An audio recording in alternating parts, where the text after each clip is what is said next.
And you're now watching Q News, and here are the top stories for this hour. Egypt's President El-Sisi has reiterated that Egypt cannot support the displacement of Palestinians, emphasizing that this injustice is non-negotiable.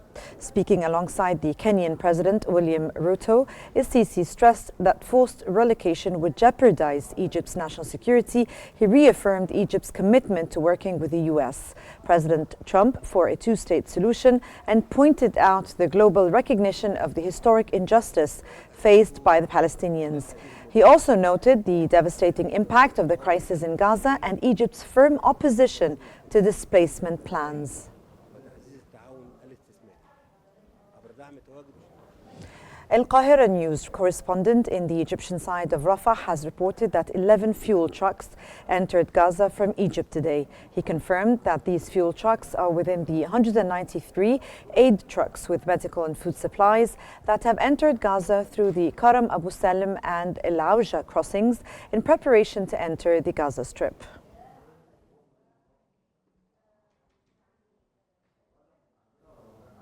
U.S. Special Envoy to the Middle East, Steve Witkoff, has arrived in Israel to oversee the Gaza ceasefire implementation and the ongoing detainee exchange between Israel and Hamas.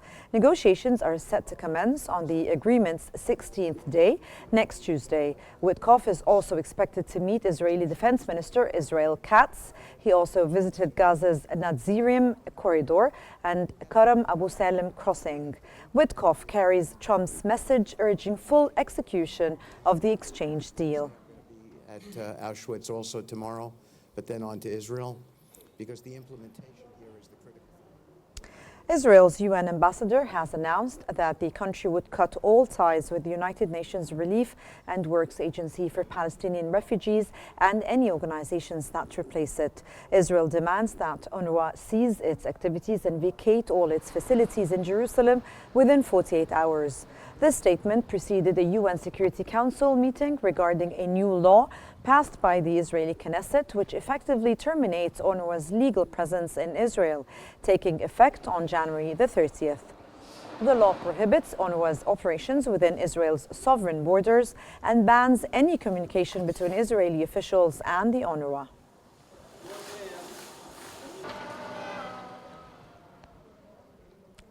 The Palestinian Ministry of Foreign Affairs has affirmed that the UNRWA cannot be abolished under international law and that Israel, as an occupying power, has no legal authority to make such a decision. It urged the global community to reject Israel's ban on the UNRWA and instead support Palestinian rights, including statehood and refugees' right of return.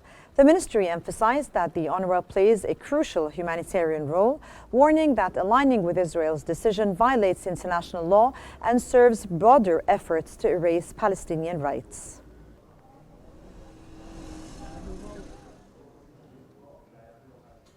And German Chancellor Olaf Scholz has firmly rejected the idea of displacing Gaza's residents.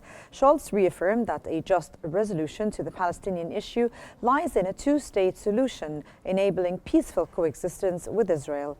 He emphasized that the Palestinian Authority should govern Gaza and that ceasefire efforts must lead to lasting peace, not just a temporary halt in hostilities. Die NATO ist dabei der zentrale Garant der Sicherheit in Europa und der transatlantischen Beziehungen.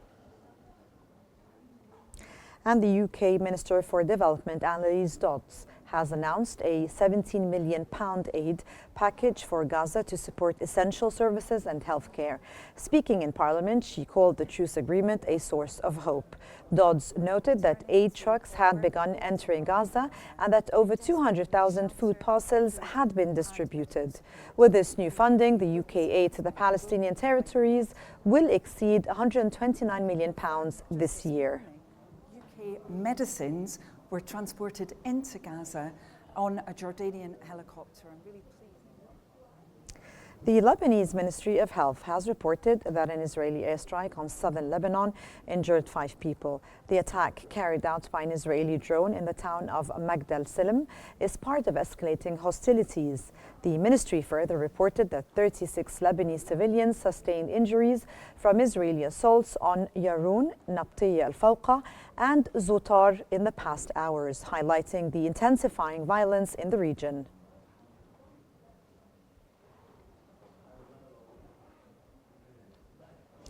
The new Syrian administration has announced that it had discussed transitional justice mechanisms with a Russian delegation visiting Damascus.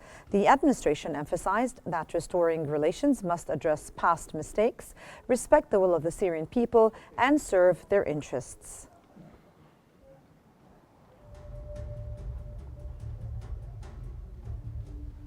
And this concludes our top stories for this hour. And thanks for watching, and stay tuned for more updates on Q News.